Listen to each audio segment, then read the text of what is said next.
Shema Yisrael Adonai Eloheinu Adonai Echad.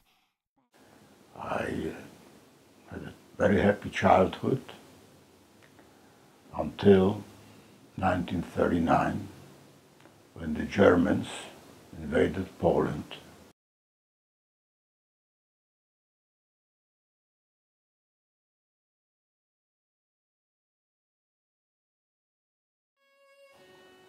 I was born in Częstochowa in Poland on July 1st, many years ago. My father was sent away to Treblinka. The mother and I survived that first deportation. I was one of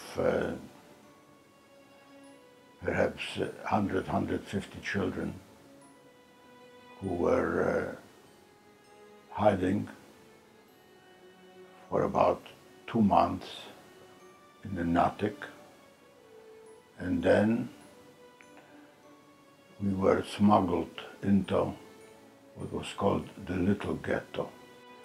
In 1943, the small ghetto was closed, and the people who worked in Hasak were incarcerated there in barracks, and this became really a concentration camp. I was brought into the camp thanks actually to the German head of that factory, who decided to save a group of Jewish children. When my father turned 13 in July 1943, he was in a labor camp with his mother in Częstochowa. My mother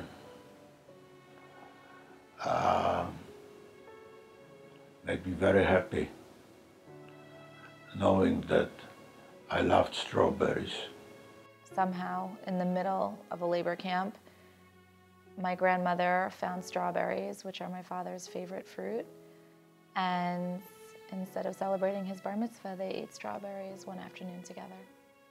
She even sprinkled some sugar on top of these strawberries, and that was my wonderful, wonderful birthday. It was July 20, 1943, actually 20 days after my birthday, when there was another selection, as it happened, the last selection in the camp. The capo I was in passed, and my mother was still had to pass through that screening process. And I was there, standing next to a wonderful older person, when the couple in which my mother was working, when they came over, there was a German woman, her name was Koch, picked out my mother, and she actually hit her with a whip, and also the two ladies next to her. And seeing that, I wanted to run. I couldn't, because they were holding me, this maniac, this man next to me. And then they took the ladies, just as all the other people, to a building nearby, right next to where they were standing. I saw my mother in the window, in one of the windows there. In any case, I wanted immediately to run to her, but I thought that I screamed the word mama, very, very loudly. The Werkschutzleiter, he was the head of the German police there, came over towards where we were standing, and in German said that he heard a young boy scream for his mother. He said, "Let the boy come out and I will free his mother." At that moment, Josek Fireman, whose mother was taken with mine, he jumped out and he said, I shouted, I called for my mother. And he was grabbed by this Werkstattleiter and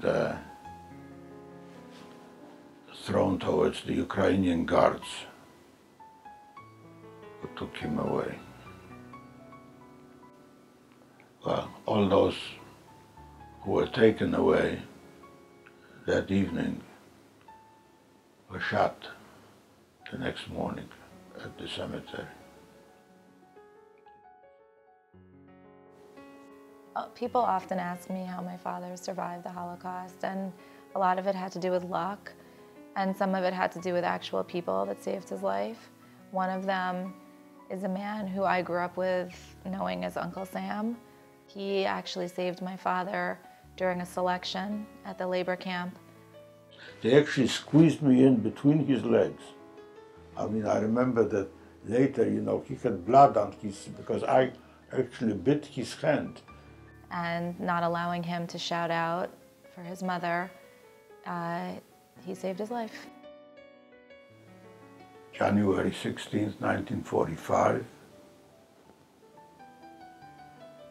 the Russians liberated the city of Częstochowa,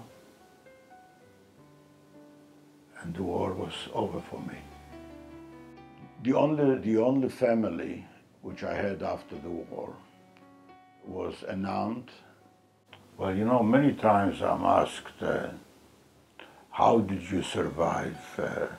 There's really only one answer that I can give: luck. In February 1948, I was brought to New York, and well, again, I was lucky. Then the Jewish Family Service Bureau in Cincinnati offered me a scholarship to the University of Cincinnati.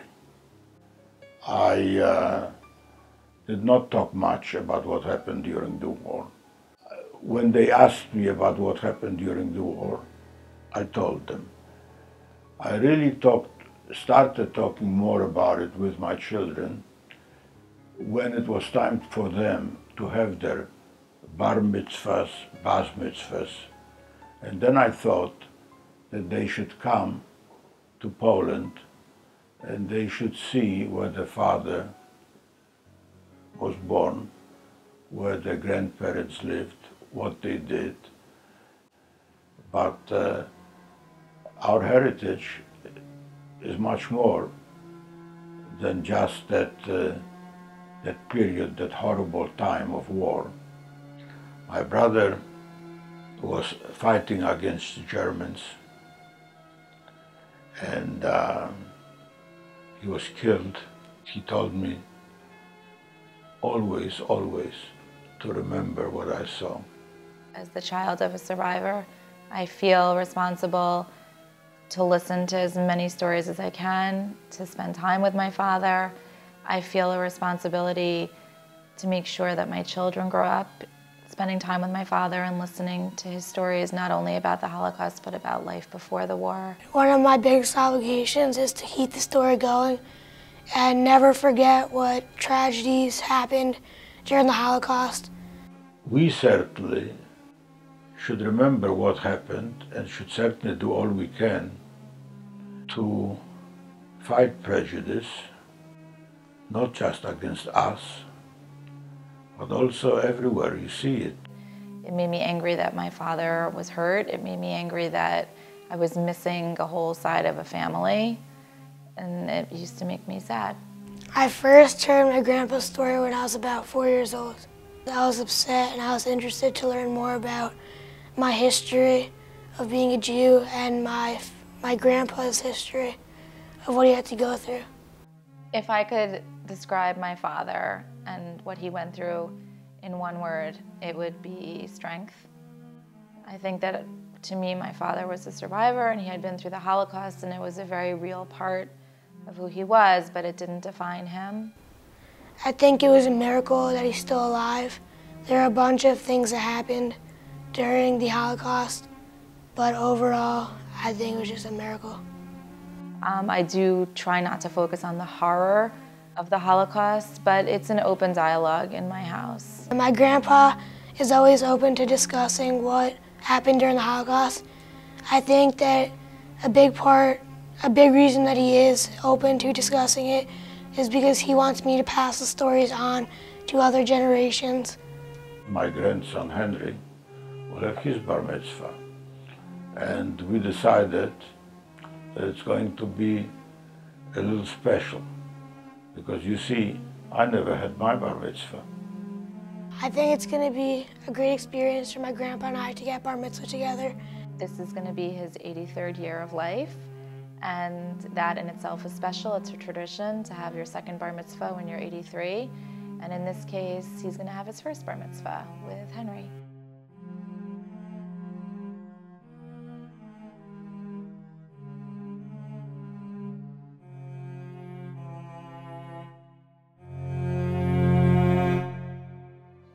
Education. Tolerance. History. Survival. Hope.